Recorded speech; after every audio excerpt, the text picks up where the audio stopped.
నమస్తే, నేను మీ జాహ్నవి. మనతో ఉన్నారు మన కిరణ్ భాయ్ గారు. మాట్లాడేద్దాం. నమస్తే అమ్మా. నమస్తే అమ్మా. సుబ్రహ్మణ్య షష్ఠి రేపే కదా. అసలు సుబ్రహ్మణ్య షష్ఠి విశిష్టత ఏమిటి? నివేదించవలసిన ప్రసాదాలు ఏమిటమ్మా? సుబ్రహ్మణ్య షష్ఠి అనగానే ముందు మార్గశిర మాసం గురించి చెప్పుకోవాలి. మార్గశిర మాసంలో మాసానం మార్గశీర్షోహం, మాసములన్నింటిలోనూ కూడా విశేషమైనటువంటి మాసం మార్గశిర మాసం, అన్నింటికన్నా ఉత్తమమైనది. పైగా భగవద్గీతలో శ్రీకృష్ణ భగవానుడు చెప్పింది ఏంటంటే, నేను మాసాలన్నింటిలోనూ మార్గశిర మాసాన్ని నేనే అని చెప్పాడు. అంటే ఆయన స్వరూపం అంత విశేషమైనటువంటి తత్వం కలిగినటువంటి రూపం మార్గశిర మాసంది. అందులో మార్గశిర శుద్ధ పాడ్యమి అంటే మొట్టమొదటి రోజు. ఆ రోజునే శివుడు తన తేజస్సుని శరవణ భవయందు ప్రవేశింపపెట్టాడని, శరవణమునందు అది పూర్ణ అవతారం పొందడానికి పాడ్యమి నుంచి షష్ఠి దాకా సమయం పట్టింది. ఆ సమయం పట్టేటువంటి దానిలో ఈ షష్ఠి వచ్చేటప్పటికల్లా పూర్తి సుబ్రహ్మణ్య అవతారం అనేటువంటిది ఏర్పడిందని, సో సుబ్రహ్మణ్యుడి యొక్క అవతార వైశిష్ట్యాన్ని నిబిడీకృతం చేసుకున్నటువంటి మాసము తిథి కనుక మార్గశిర శుద్ధ షష్ఠి అనేటువంటిది సుబ్రహ్మణ్య షష్ఠిగా, అలాగే సుబ్రాయుడి షష్ఠి అని కూడా అంటూ ఉంటారు. గోదావరి జిల్లాలో వాళ్ళకి సుబ్రాయుడి షష్ఠి అనేది విశేషంగా వాళ్ళు పలుకుతూ ఉండేటువంటి మాట. కనుక ఈ షష్ఠి దేనికి ప్రతీకగా నిలుస్తుంది అంటే పూర్ణత్వానికి ప్రతీక. పూర్ణత్వం. ఇప్పుడు పిల్లలు పుట్టట్లేదు, ఒక స్త్రీకి ఒక పురుషుడికి వాళ్ళిద్దరి యొక్క బాంధవ్యం దంపతులుగా వివాహంతో మొదలైతే ఆ బాంధవ్యం పూర్ణత్వాన్ని పొందాలి అంటే తల్లిదండ్రులు అవ్వాలి కదా. ఆ పూర్ణత్వాన్ని సిద్ధింపచేసేది ఈ సుబ్రహ్మణ్యేశ్వర అవతార వైశిష్ట్యం. అందుకనే చాలామంది చూడండి, మాకు పిల్లలు పుట్టట్లేదండి, చాలా ఏళ్ళు అయిపోయింది, అలానే ఏం లోపం లేదు అన్న వాళ్ళకి ఏం చేస్తారు, వెంటనే సుబ్రహ్మణ్యుడికి సంబంధించిన స్తోత్రాలు కానీ లేకపోతే ప్రదక్షిణలు కానీ విశేష ఆరాధనలు కానీ చెప్తూ ఉంటారు. ఆయన్ని కొలవడం ద్వారా మనలో కూడా పూర్ణత్వం వస్తుంది. అలాగే విద్య, డల్గా ఉన్నాడండి మా వాడు, సరిగ్గా చదవట్లేదు, చక్కగా చదువుకోవాలి, అనంతమైనటువంటి విద్య వాడికి చక్కగా రావాలి అని కోరుకునేవాడికి మళ్ళీ సుబ్రహ్మణ్యేశ్వర స్వామి కరావళంబ స్తోత్రమో లేకపోతే ఆయన యొక్క షోడశనామాలు లేదా ద్వాదశనామాలు ఏదో ఒకటి చదివిస్తూ ఉంటారు వాళ్ళతో. ఇట్లా చేస్తూ ఉంటాం. అయితే చాలామందికి తెలియనటువంటి అజ్ఞానంతో చేస్తారు, లేకపోతే సినిమాలు చేసినటువంటి కొంత మార్మికతను, లేకపోతే పెద్దవాళ్ళు ఏదో కొన్ని సందర్భాల్లో చేసినటువంటి విషయాల్ని వాళ్ళు కూడా అలాగే కంటిన్యూ చేస్తారో తెలియదు. కానీ ఈ సుబ్రహ్మణ్య షష్ఠి, నాగుల చవితి, అలాగే రకరకాలు ఒక్కో మాసంలో ఒక్కో ప్రత్యేకంగా షష్ఠీ తిథిని విశేషంగా చేసుకుంటాం. అలాగే చవితి తిథిని కూడా సుబ్రహ్మణ్యేశ్వరుడి కోసమే చేసుకుంటూ ఉంటాం. ఆ సందర్భాల్లో పైగా రేపటి ఈ సుబ్రహ్మణ్యేశ్వర షష్ఠి ఏదైతే ఉందో దీనికోసం ఏం చేస్తారంటే ఇంకా పాలు తీసుకుని పుట్టల దగ్గరికి వెళ్ళిపోయి ఇంకా లీటర్ల పాలు పోసేస్తూ ఉంటారు.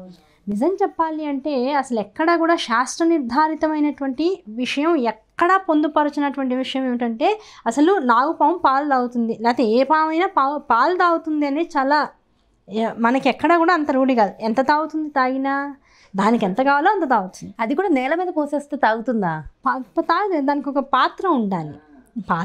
ఆ పాత్రలో ఉంటే అది ఏమన్నా కాస్త తలకాయ పెట్టి తాగడానికి, నాలికని తీసి తాగడానికి అవకాశం ఉంటుంది. అది పాపం కట్టుకున్నటువంటి ఆ పుట్టల్లో నాకు తెలిసి ఈ పొల్యూషన్కి మన హడావిళ్ళకి అవేమి ఈ రోజులో పుట్టల్లో ఎక్కడ లేవు నాకు తెలిసినంత వరకు. అవునా కాదా? ఏదో అది పుట్ట వచ్చింది అనగానే వెళ్ళిపోయి అక్కడ పాలు పోసేసి ఆ పాలనన్నింటినీ కూడా ధార నేల మీద పోసేసి ఎవరికి ఉపయుక్తం కాకుండా అది అలా కారిపోతూ ఉంటుంది. మళ్ళీ దాన్ని తొక్కుకుంటూనే దాని మీదకి మళ్ళీ వెళ్ళిపోయి మళ్ళీ అదే పుట్టల్లో పాలు, ఇదంతా ఒక పెద్ద ఏమైపోయిందంటే తంతు అయిపోయింది అంతే.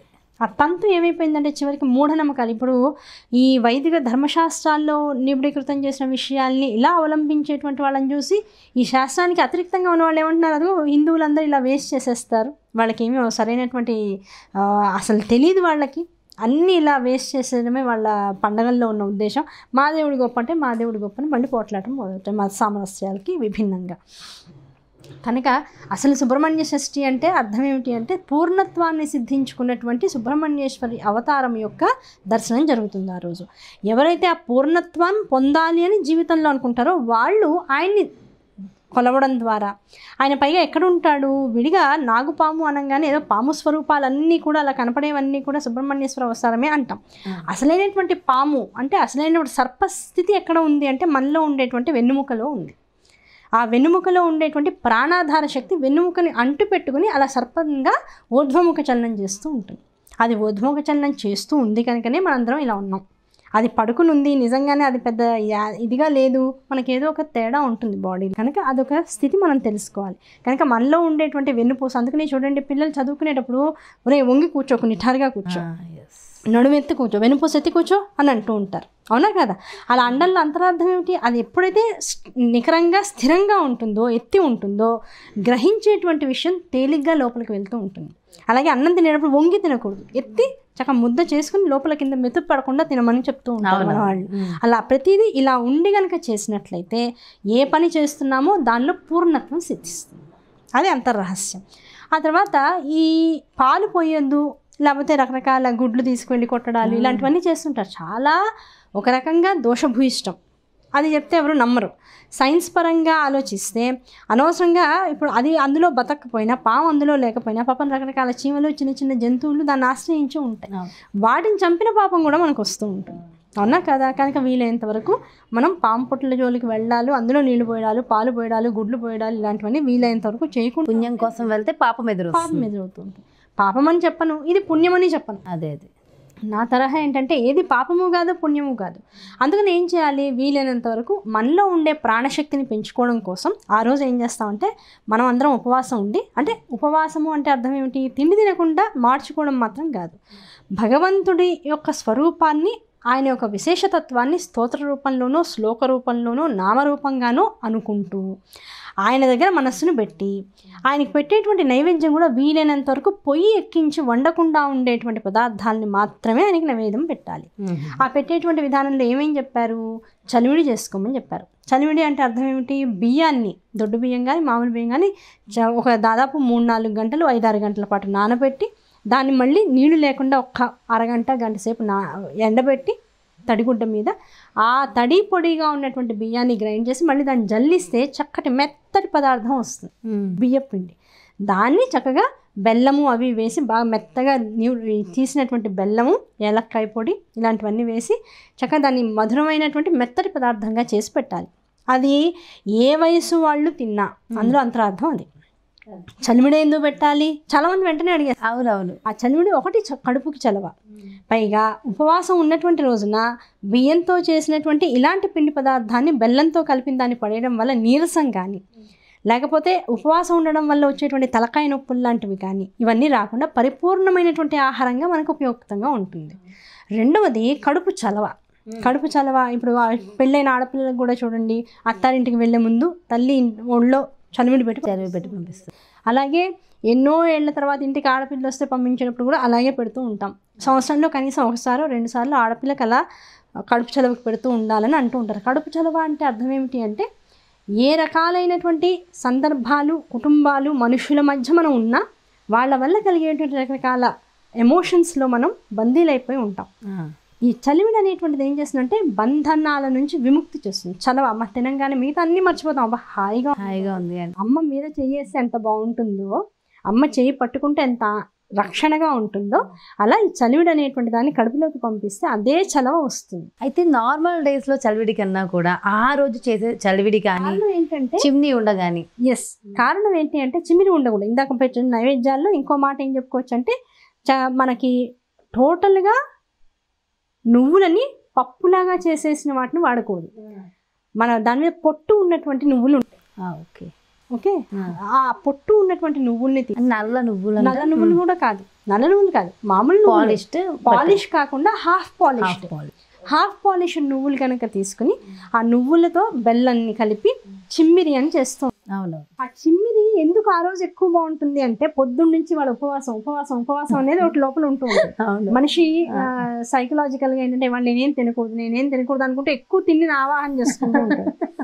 దానికైనా తినడం బెటర్ యాక్చువల్గా. కానీ అమ్మోయి వాళ్ళ ఉపవాసం ఏం చూసినా వాళ్ళ ఉపవాసం, వాళ్ళు తినకూడదు, నేను తినను అనరు, ఉపవాసం. అలా ఉపవాసం అనేటువంటి దీక్షలో ఉన్నప్పుడు ఏముంటుందంటే, శరీరము ఎంత ఉపవాసానికి రెడీ అవుతుందో మనస్సు అంత వ్యతిరేక దిశలోకి వెళ్తూ ఉంటుంది. ఏదైనా తింటే బాగుండు అనిపిస్తూ ఉంటుంది, అమ్మో మళ్ళీ సుబ్రహ్మణ్య స్వామి తినాలి, మన పిల్లల కోసం మంచిది కదా అనిపిస్తూ ఉంటుంది. అది ఈ అతిరిక్తమైనటువంటి సందర్భం ఏదైతే ఉంటుందో, ఆ అతిరిక్తమైనటువంటి మానసిక శారీరక స్థితిగతులు ఉన్నటువంటి సమయంలో చిమ్మిరి దేంతో చేస్తాం, నువ్వులు బెల్లం ఏం చేస్తుంది, ధాతు పుష్టి చేస్తుంది. చిమ్మిరి నువ్వులు ఏం చేస్తాయి, మనకి లోపల ఉండేటువంటి ఎముకల్ని పటిష్టం చేస్తూ ఉంటాయి.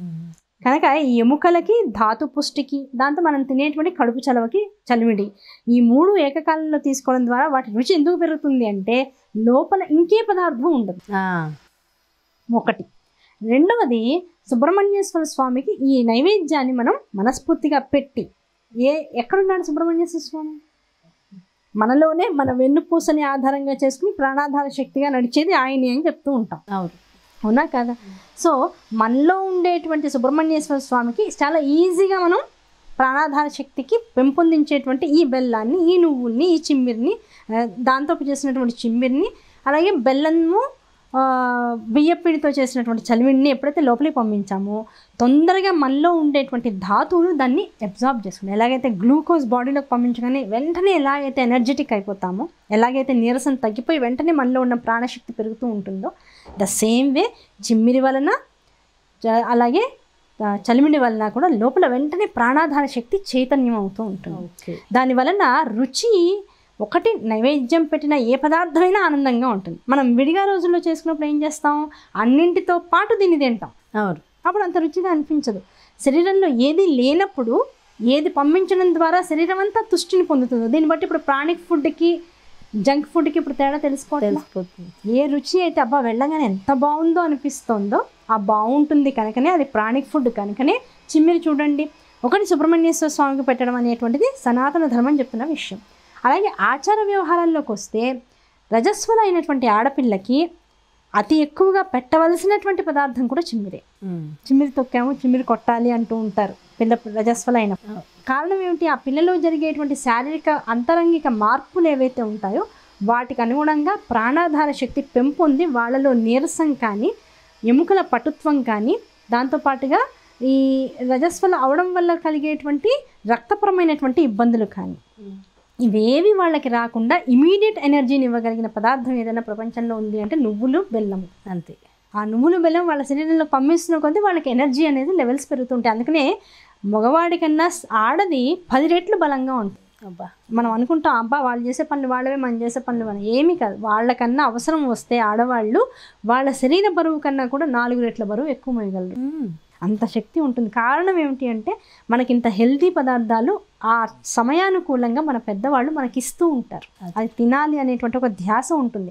అది మరి ప్రపంచానికి అందరికీ కూడా అదే బలం కావాలి కదా. అందుకనే నాగుల చవితి, సుబ్రహ్మణ్య షష్ఠి, ఇంకో రకమైనటువంటి ఇంకో పూజలు అందులో ప్రత్యేకంగా ఈ నైవేద్యం పెట్టాలి అనేటువంటి ఒక రూల్ ఎందుకు పెట్టారంటే మగవాళ్ళు, ఆడవాళ్ళు, చిన్నవాళ్ళు, పెద్దవాళ్ళు అని తేడా లేకుండా ప్రతి వాళ్ళకి సంవత్సరానికి కనీసం 2 సార్లు ఈ చిమ్మిరిని తింటే దానివల్ల కలిగేటువంటి ధాతు పుష్టి వల్ల అనారోగ్యాలు దరిచేరకుండా నార్మల్ సాధారణమైనటువంటి జీవనాన్ని ఆనందంగా అనుభవిస్తూనే చక్కటి మరణం కూడా వస్తుంది. అంటే ఏ రోగానికి అడ్డం పడిపోవడం కాదు, అదే ఆ మరణం కూడా దైవీ సంబంధంగా మారిపోతుంది. సూపర్ అమ్మ, నిజంగా వండర్ఫుల్.